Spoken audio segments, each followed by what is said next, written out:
नीचे आया तो कहा कि आप नहीं जा सकते अभी।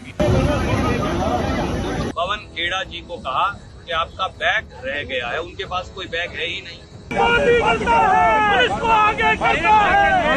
दोस्तों नमस्कार, मैं आपके साथ हेमंत केवलिया। दिल्ली एयरपोर्ट पर एक बार फिर से हंगामे की तस्वीर निकलकर सामने आ रही है और इस बार हंगामा लोगों की ओर से नहीं किया जा रहा, बल्कि हंगामा दरअसल किया जा रहा है एक राजनीतिक पार्टी की ओर से। हंगामा इस बात को लेकर क्योंकि कांग्रेस के बड़े नेता हैं पवन खेड़ा को फ्लाइट में चढ़ने से रोका गया, ऐसा आरोप कांग्रेस के नेताओं की ओर से लगाया जा रहा है। और ऐसी वीडियो अब लगातार सोशल मीडिया पर वायरल हो रही है, जिसमें दिल्ली पुलिस को लेकर और तमाम जो स्वतंत्र संस्थाएं हैं उसको लेकर सवाल खड़े किए जा रहे हैं। सीधा टारगेट देश के प्रधानमंत्री को लेकर किया जा रहा है, वर्तमान की मोदी सरकार को लेकर निशाना कांग्रेस पार्टी की ओर से साधा जा रहा है। दरअसल ये पूरा मामला क्या है वो हम आपको बता दें कि 85वां कांग्रेस पार्टी का महाधिवेशन होने जा रहा है रायपुर में। 24 तारीख से इसकी शुरुआत होने जा रही है और इससे पहले कांग्रेस का यह आरोप है कि इस महाधिवेशन में अड़ंगा लगाने का प्रयास बीजेपी करना चाहती है, मोदी सरकार करना चाहती है, क्योंकि हमने तमाम ऐसे लोगों के नाम को सामने रख दिया जिससे कहीं ना कहीं मोदी सरकार की नींव हिल गई है। यह जिक्र कांग्रेस के कई नेता पहले कर चुके हैं। हम आपको यह भी बता दें कि इस महाधिवेशन के शुरू होने के 2 दिन पहले ईडी की ओर से छापेमारी कार्रवाई की गई छत्तीसगढ़ के कई कांग्रेस के नेताओं के यहां पर। कांग्रेस पार्टी की ओर से सवाल खड़े किए गए थे कि इस महाधिवेशन में अड़ंगा डालने का काम जो है वो बीजेपी करना चाहती है, लेकिन उसमें वो सफल नहीं हो पाएगी। खुद प्रियंका गांधी ने भी ट्वीट करके यह जिक्र किया था। उन्होंने क्या कहा था वो आपको बता देते हैं। प्रियंका गांधी ने कहा था, प्रधानमंत्री जी के मित्र गौतम अडानी पर शेल कंपनियों के जरिए घपला और अन्य कई गंभीर आरोप लगे हैं, लेकिन क्या आपको कोई भी एजेंसी इसकी जांच करती दिखी? लेकिन कांग्रेस अधिवेशन में अड़ंगा डालने और मोदी जी और उनके मित्र के बीच की सांठगांठ पर उठ रहे आवाजों पर एजेंसियां लगा दी गई हैं। एक और ट्वीट प्रियंका गांधी ने किया, उसमें उन्होंने लिखा कि भारतीय राष्ट्रीय कांग्रेस निडर होकर देश के मुद्दों पर आवाज उठाती रहेगी।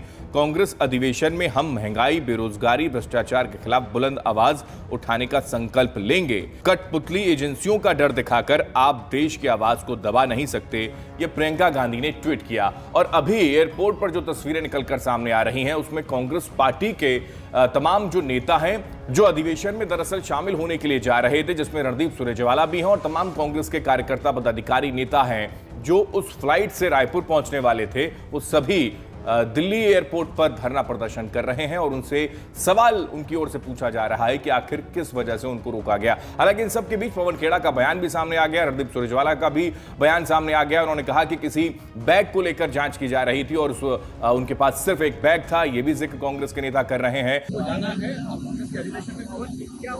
भी नहीं मालूम, मुझे कहा गया आपका सामान दिखवाना है, मैंने कहा मेरे पास उसके सामान है नहीं, हैंडबैग है, तो मैंने इस तरह आप आइए, कंफ्यूजन है।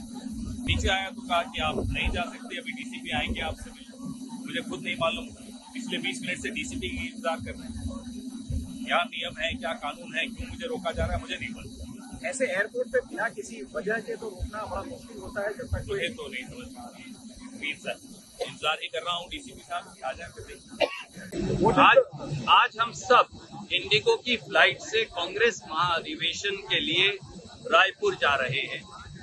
यकायक उन्होंने हमारे साथी पवन खेड़ा जी को कहा कि आपका बैग रह गया है, उनके पास कोई बैग है ही नहीं। आखिर में पुलिस आई और कहा कि असम पुलिस ने कोई एफआईआर दर्ज की है, तो हमने कहा कि आप गिरफ्तार कर लीजिए, प्रोडक्शन वारंट मजिस्ट्रेट का दीजिए या गिरफ्तारी का लिखित ऑर्डर दीजिए। ना वो एफआईआर देते, ना मजिस्ट्रेट का प्रोडक्शन वारंट उनके पास है, ना उनके पास कोई गिरफ्तारी का ऑर्डर है। लेकिन वहीं दिल्ली पुलिस की ओर से जानकारी निकलकर सामने आ रही है कि यह कोई मामला असम से जुड़ा हुआ है और उस वजह से यह पूछताछ पवन खेड़ा से की जा रही थी। लेकिन पवन खेड़ा को जैसे ही रोका गया तो कांग्रेस के तमाम जो नेता हैं वो वहां पर उतर गए और दिल्ली एयरपोर्ट पर ही धरना प्रदर्शन करते हुए नजर आए हैं। यानी कि एक बार फिर से गौतम अडानी को लेकर मोदी सरकार को घेरने का जो प्रयास किया जा रहा है उस पर सीधा टारगेट कांग्रेस पार्टी के नेताओं की ओर से किया गया और इसको दरअसल कांग्रेस के नेता बदले की भावना से की गई कार्रवाई से जोड़कर भी देख रहे हैं। उनका कहना है कि कुछ दिन पहले देश के प्रधानमंत्री नरेंद्र मोदी को लेकर जो टिप्पणी की गई, यानी कि ये सोशल मीडिया में अलग अलग तरीके की आवाजें निकलनी शुरू हो गई हैं कि पवन खेड़ा ने देश के प्रधानमंत्री को लेकर जो टिप्पणी की थी अब उनको व्यक्तिगत तौर पर परेशान करने की दिशा में एक कदम है और इसी को लेकर इस तरीके के धरने प्रदर्शन की तस्वीरें निकलकर सामने आ गई। आप इसको लेकर क्या सोच रहे हैं जरूर बताएं। नमस्कार।